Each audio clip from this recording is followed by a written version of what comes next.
Hello po mga guys. Good morning po. O isang magandang umaga po sa inyong lahat mga guys. Yan. Sa lahat po ng aking mga manonood. Yan. Ngayon po ang aking ipakikita sa inyo mga guys ay tungkol naman po sa mga mutya mga guys. Yan. Ang mutya po mga guys ng sampalok. Yan. Ano po? Yan. Ito po. Katulad rin po ng ibang mga antingero. Yan. Ay ipakikita ko po rin yung aking hawak na mutya ng sampalok mga guys. Yan. Para maikumpara nyo po dun sa mga nakita nyo ng mutya. Yan. Ang mga pinakikita. Katulad rin po ng mga napapanood yung mga mutya. Yan. Pero po, tulad nga po nitong aking mutyang ito ng sampalok, ito po ay kakaiba dun sa nakita kong mutya. Yan. Dahil ito po nga po ay buto. Ito po ay buto na nakuha ko po mismo sa pangangain ko ng sampalok mga guys. Yung po bang sariwang sampalok, yung hinog sa puno mga guys. Yan. Yan, ano po, makikita niyo po. Pero ang una pong ipapakita ko sa inyo ay yung regular na normal na buto ng sampalok. Katulad po nito mga guys. So yan, kita niyo po ano. Itong una pong ipinakita ko mga guys ay ito po yung normal na buto ng sampalok. Sabi nga po yung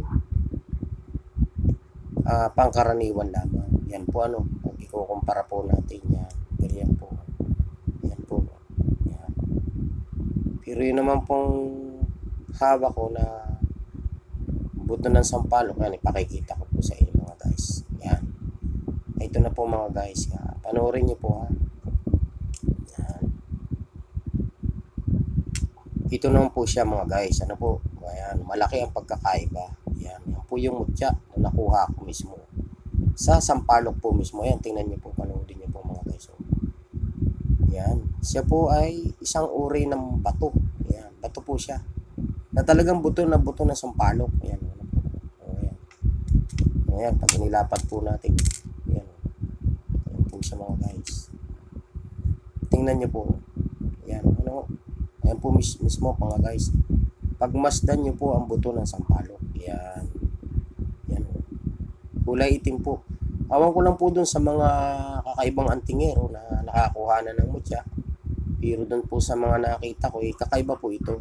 Dahil ang kanila pong nakuha ay, sabi nga po ay yung mga buo talaga, yung buong sampalok. Ako naman po, ang nakuha ko ay itong buto. Buto po na naging bato. Ayan. Kaya ako pinakita yung una, yung po yung regular mga guys.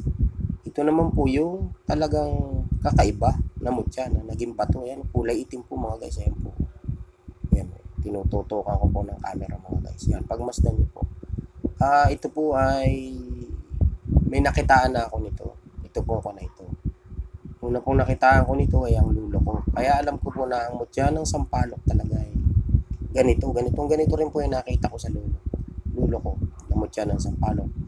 Dalawa po ang nakitaan ko nito na matanda na ganito ang pagkauri talaga po ng kanyang mutya ng sampalok. Yung isa po ay matandang babae. Matandang babae po. Ipinakita rin niya po sa akin yung mutya ng sampalok niya nung siya ay nabubuhay pa. Yan. Ganito rin po sa hawak ko mga guys. Yan. Yan po. Pagmasdan niyo po yan. Yan po ang talagang mutya ng sampalok na nung nangangain po ako ng sampalok, sabi ko nga po sa inyo, nakuha ko ito na nakalagay doon sa lagayan niya pagkain nyo. Yan. Pagkuha ko po nga po ay kakaiba siya, matigas siya, tapos kakaiba siya ang kulay, tapos yan, ganyan po, ikala mo ay yan. Yan. Naging kwan po siya, mga guys, batong itim, ano po. Kaya masasabi ko po na ganito rin yung mga nakitaan ko sa matatanda noon. Ayan. Na bato. Ayan po. Kaya ko po naman pinakikita sa inyo mga guys para makita nyo po na ito talaga yung mutya ng sampalok na nakuha ko mismo sa sampalok. Buto po siya. Buto talaga. Pero siya po ay naging bato mga guys. Ayan. Ayan po. Tingnan nyo po ano. Ayan o. Baligtarin nyo po. Ayan. Binabaligtad ko po. Ayan. Kaya pagmasdan nyo pong maigi para kung kayo man po ay maka-encounter o makakita ng mutya na sinasabi na sampalok, ayan po, tingnan nyo po yung aking nasa video para hindi po kayo maligaw. Ito po ay hindi ko nga ho sana ipakikita dahil ito ay sabi nga po yung pansariling gamit ko ito mga guys. Kaya lang po dun po sa iba na naghahangad nito ay para po maipakita ko sa kanila ito po. Yan po, disclaimer po dun sa iba na may mutya ng sampalok. Ano po? Kaya ho ito ipinakikita ko sa inyo para hindi po kayo maligaw. Yan. Ano po?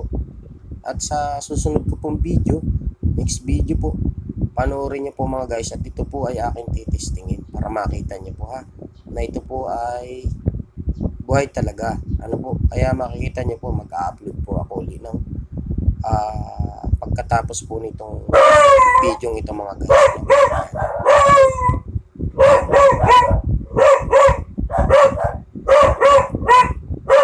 Isa na po mga guys, nag-ingay po yung aking alagang aso. Ayan, nakutuloy ang ating kuha ng video.